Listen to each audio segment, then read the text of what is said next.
ইমানদার যদি নিজেকে দাবি করতে হয় তার লজ্জা শরম থাকতে হবে। আমাদের মাঝে শান্তি বিরাজ করছে, আমরা শান্তিতে আছি, এই শান্তিকে তারা কেড়ে নিতে চায়। কে বলেন আপনি কি চান আপনার মেয়ে আপনাকে বলুক বাবা আমার মাসিক হয়েছে, স্যানিটারি ন্যাপকিন নিয়ে আসো? একটা পশুর চরিত্র যেমন হয়, একটা মানুষের মধ্যে যদি লজ্জাশীলতা আর শালীনতা না থাকে তার থেকে আরও খারাপ হয়ে যায়। Rose TV 24. Enjoy by listening to the Holy Quran. রাসূল পাক সাল্লাল্লাহু আলাইহি ওয়াসাল্লাম আমাদের ঈমানের একটি অংশ হিসাবে যেটাকে ঘোষণা দিয়েছেন সেটা হলো শালীনতা, হায়া। এই হায়াকে রাসূল পাক সাল্লাল্লাহু আলাইহি ওয়াসাল্লাম যেটাকে বলেছেন আল হায়া ও শুবাতু মিনাল ঈমান, ঈমানের একটা অংশ। সুতরাং ঈমানদার যদি নিজেকে দাবি করতে হয় তার লজ্জা শরম থাকতে হবে, তাকে হায়া থাকতে হবে। ইসলামের সৌন্দর্যই হলো, মোমেনের সৌন্দর্য হলো লজ্জা শরম থাকা, শালীনতা থাকা। এটা হলো মডেস্টি, শালীনতা থাকা, হায়া থাকা, পলাইটনেস থাকা। এটা হলো মোমেনের গুণ। মোমেনকে দেখলে যে গুণটা সর্বপ্রথম প্রকাশ পাবে সেটা হলো তার মধ্যে কি থাকবে? হায়া থাকবে।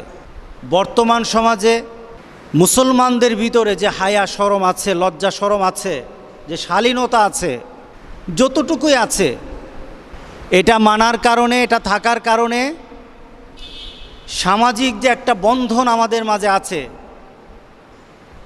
পারিবারিক বন্ধন যে আমাদের মাঝে আল্লাহ সুবহানাহু ওয়া তাআলা দিয়েছেন, এটা এখনও বহাল আছে।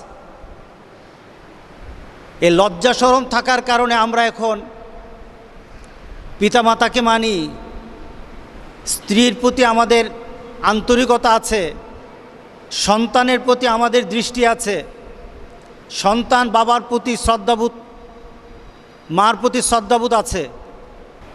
এই হায়াকে, এই লজ্জাশীলতাকে, এই শালীনতাকে মুসলমানদের থেকে কেড়ে নেওয়ার জন্য, মুসলমানদের মাঝে এই শান্তি দূর করার জন্য, শান্তিকে উঠিয়ে নেওয়ার জন্য, গোটা পৃথিবীর অশান্তিতে যারা ভুগছে, গোটা পৃথিবীতে যারা শান্তিহীনভাবে নিজের পরিবার, সমাজ, রাষ্ট্রীয়ভাবে আছে, তারা উঠে পড়ে লেগেছে। যেখানেই মুসলমানদের মধ্যে লজ্জা শরম আছে সেখানে কিভাবে অশ্লীলতা, সেখানে কিভাবে নির্লজ্জতা সৃষ্টি করা যায়, তার জন্য গোটা পৃথিবীর অশ্লীল কাজগুলিকে আমাদের সমাজে চালিয়ে দেওয়ার জন্য তারা বিভিন্নভাবে প্রজেক্ট করতেছে, বিভিন্নভাবে এনজিও করছে, বিভিন্নভাবে অর্থলগ্নি দিচ্ছে। অর্থ দিয়ে তারা পৃথিবীর মুসলমানদের শান্তি কেড়ে নিতে চায়। আমাদের মাঝে শান্তি বিরাজ করছে, আমরা শান্তিতে আছি, এই শান্তিকে তারা কেড়ে নিতে চায়। এই শান্তি যেদিন আমাদের থেকে উঠে যাবে, এই শান্তি আমরা যেদিন আমাদের মুসলমান হিসাবে ইসলামের শান্তিটাকে আমরা যখন হারিয়ে ফেলব, লজ্জাশীলতা যখন আমাদের থেকে উঠে যাবে, আল্লাহর কসম, তখন আমার দেশের মুসলমানরা মানুষের পরিচয় দিতে পারবে না, পশুর থেকে আরও খারাপ হয়ে যাবে।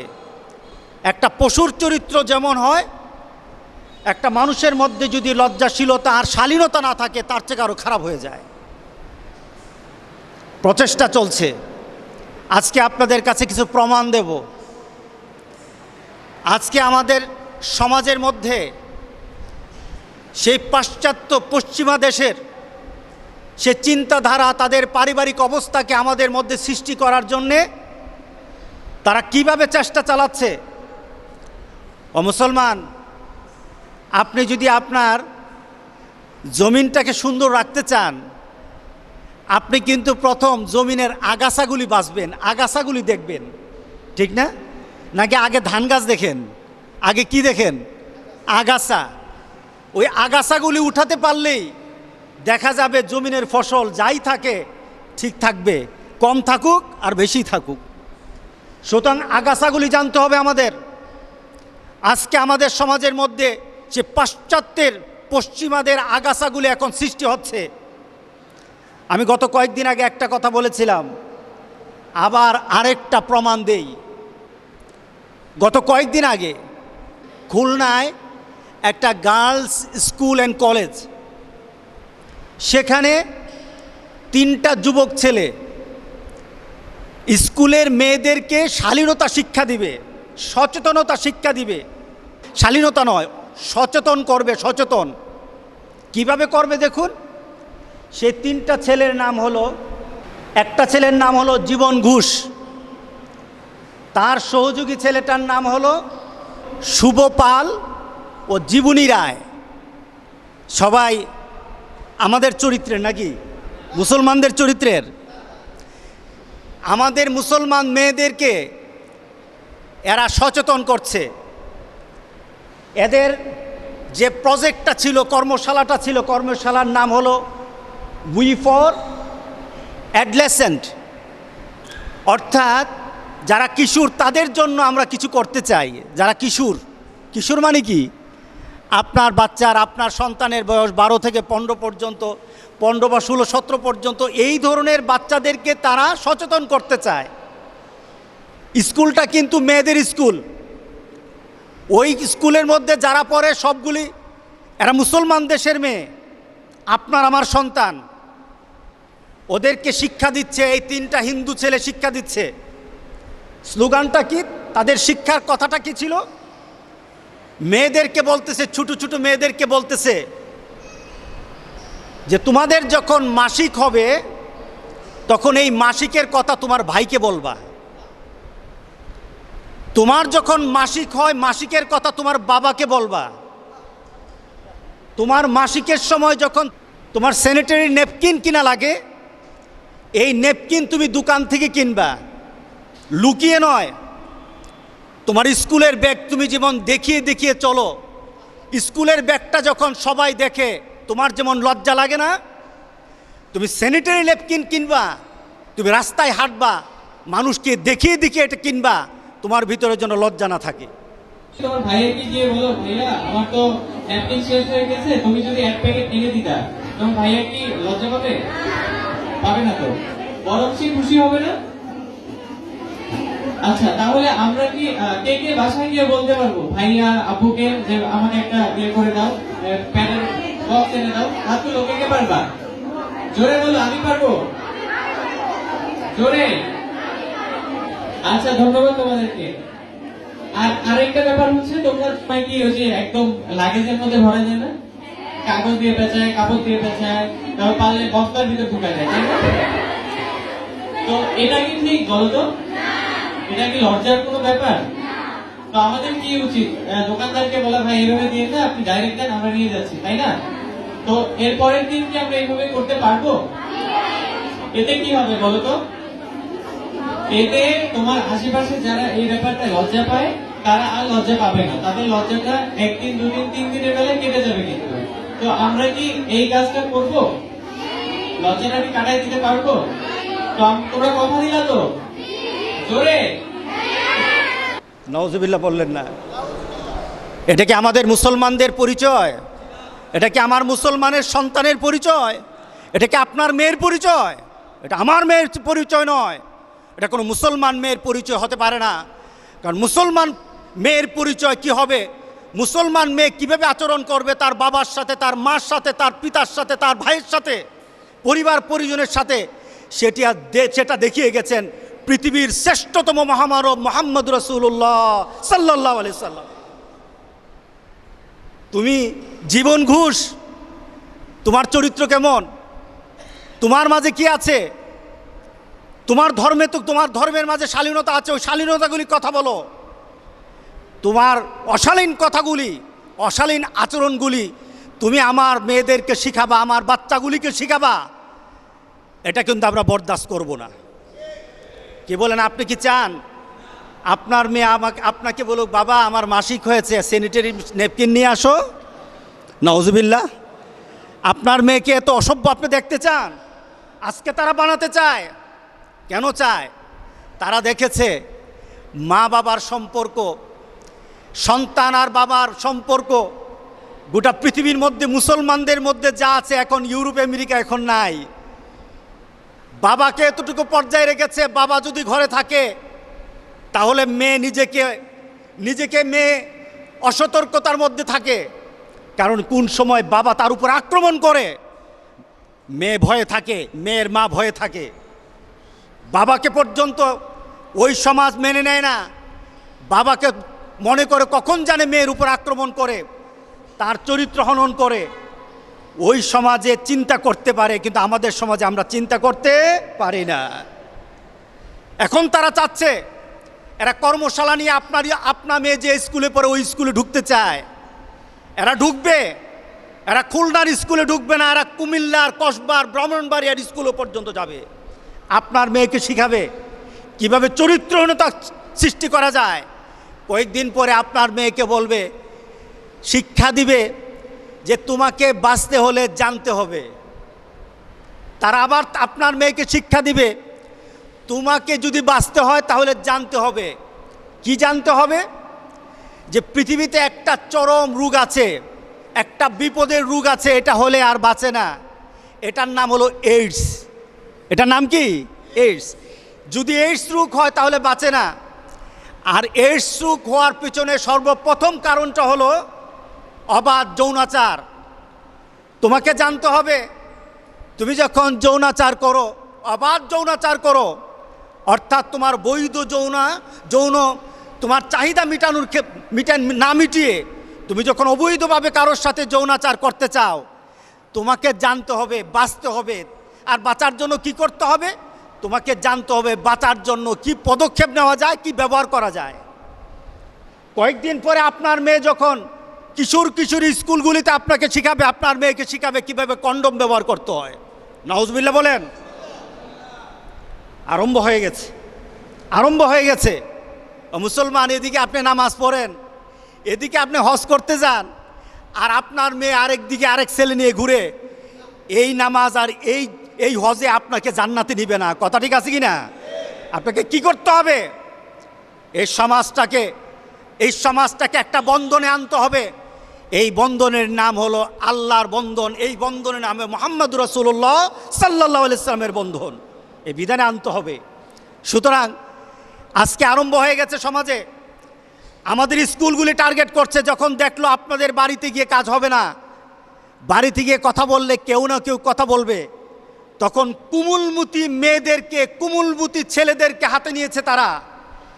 কোনো সময় খাওয়া দেয়, কোনো সময় এমন কিছু কথা বলে, ছোটো বাচ্চাদের কাছে যৌন সুশ্রুরিমূলক কথা বললে তাদের কাছে শুনতে ভালো লাগে, মাঝে মাঝে লজ্জা লাগে, কিন্তু একসময় কিন্তু আর লজ্জা থাকে না। কথা ঠিক না?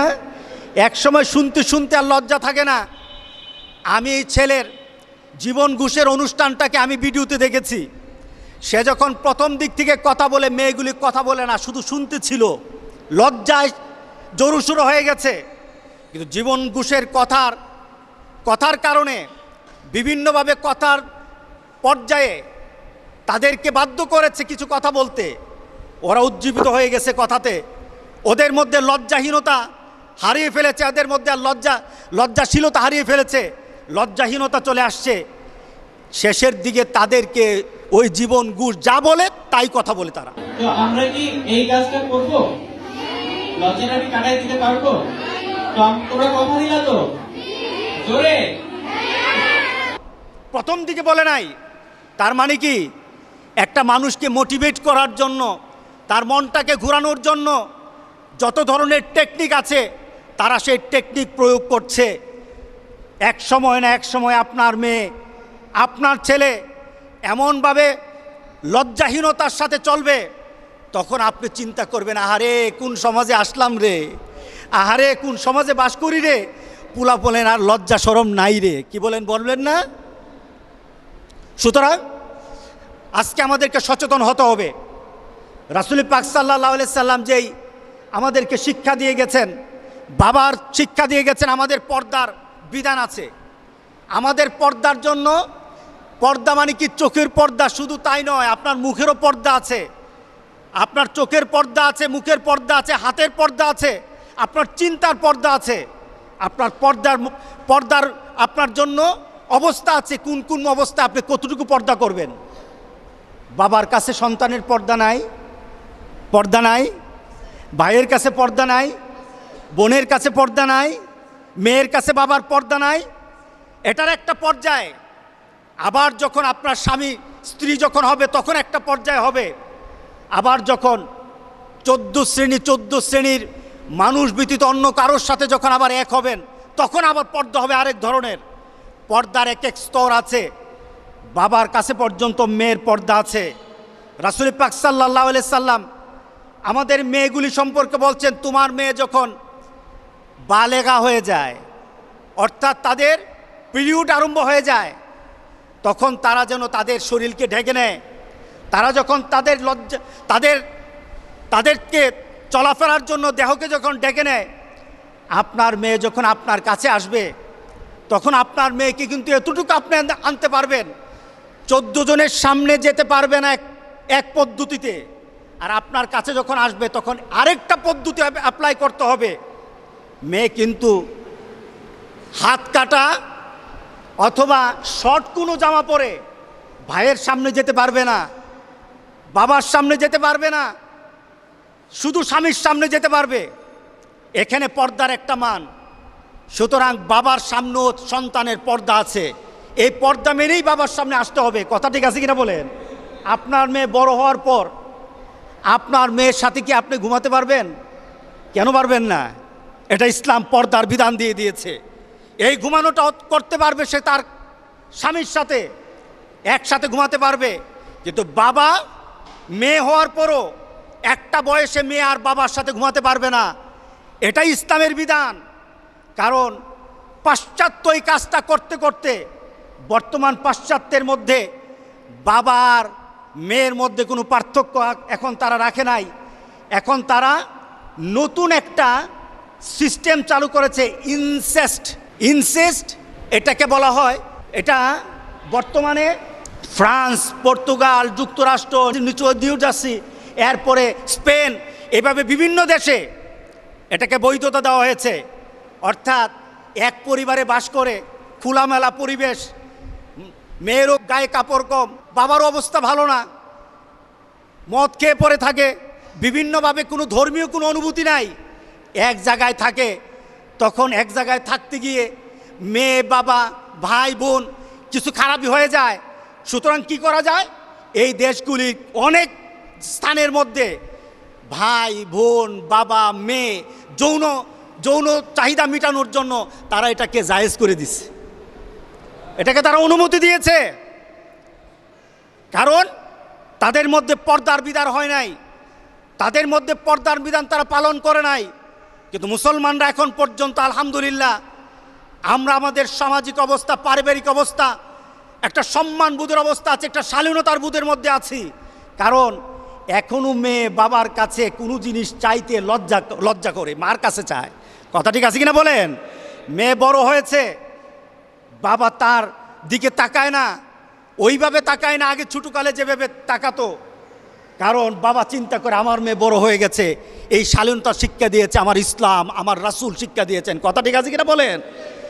এখন আমার মেয়েকে যদি স্কুলে শিক্ষা দেওয়া হয় যে তোমার পিরিয়ড হওয়ার পর তোমার মার কাছে নয়, তোমার বাবার কাছে, তোমার ভাইয়ের কাছে আগে আগে বলবা, বলেন তো এটা আমরা মানতে পারি কিনা? বলেন, আপনি মানবেন আপনার মেয়ের জন্য? আমরা মানতে পারি না, আমরা মানতে পারি না। তার পিছনে কারণ হলো তাদের একটা স্লোগান হলো বাঁচতে হলে জানতে হবে। কি বলেন? বাঁচতে হলে জানতে হবে, তুমি বাঁচতে হবে, না হলে এইডস ধরবে তোমাকে। আমি একটা ডাটা দেই। এই স্লোগানটা সৃষ্টি করেছে পাশ্চাত্য, পশ্চিমা দেশরা বানিয়েছে যে বাঁচতে হলে জানতে হবে। জানতে হবে কি? তোমাকে একটা পদ্ধতির মাধ্যমে তুমি যৌনাচার করো, যেখানে ইচ্ছা সেখানে যাও, কুকুর শিকালের মতো। কিন্তু তোমাকে একটা, যেন তুমি বিপদে না পড়ো, তোমাকে এইডস রোগ না ধরে, একজনটা সিস্টেমে যেতে হবে। এটা তোমাকে জানতে হবে, এটা তোমাকে জানতে হবে। এবার আসি যে পৃথিবীর 100টা দেশ আমি নেটে সার্চ করেছি, নেটে সার্চ করে দেখেছি যে দেশগুলি আমাদেরকে শিখাতে চায় আমাদের মতো, যারা আমরা জানি না, আমাদের বাংলাদেশের মানুষ জানে না বাঁচতে হলে জানতে হবে, কি করতে হবে এটা জানে না, তাদেরকে জানাতে হবে। আর তারা যা কিন্তু জানে, পাশ্চাত্যের সেই দেশগুলির মানুষগুলি, ছোটো ছোটো বাচ্চারাও জানে যে বাঁচতে হলে কিভাবে কি ব্যবহার করতে হবে। তাদের অবস্থা দেখেন, তারা জানার পর পৃথিবীর 100টা দেশ আমি সার্চ করে দেখেছি, পৃথিবীর উন্নত দেশের মধ্যে এইডস রোগী সবচেয়ে বেশি, তারা জানে বেশি। আর আমরা জানি না, আমাদের রোগ কম। আমরা জানি, আমরা যখন জানা আরম্ভ করলাম তখন আমাদের মধ্যে এই এইডস রোগ বাড়া আরম্ভ হয়ে গেছে। আমরা জানতাম না, আমাদের মধ্যে এইডস রোগ ঢুকে নাই, আর তারা জানে তাদের মধ্যে এইডস রোগ বেড়ে গেছে। আচ্ছা বলেন তো দি, এই জানার মধ্যে বরকত আছে? বলেন, এই জানাতে বরকত আছে নাকি বিপদ আছে? এই জানাতে বিপদ। কারণ তারা জানার পরও ধরে রাখতে পারে নাই। পৃথিবীর আমি কয়েকটা দেশের নাম বলি, দেখুন পৃথিবীর সবচাইতে বেশি এইডস রোগী হলো সাউথ আফ্রিকা। সাউথ আফ্রিকাতে প্রায় 71 লক্ষ, এটা 2 বছর আগের ডাটা। এই কয়েক বছরে আরও 2-3, হয়তো 3-4-5 লাখ বেড়ে গেছে। সাউথ আফ্রিকাতে 71 লক্ষ মানুষ এইডস রোগে ভুগতেছে।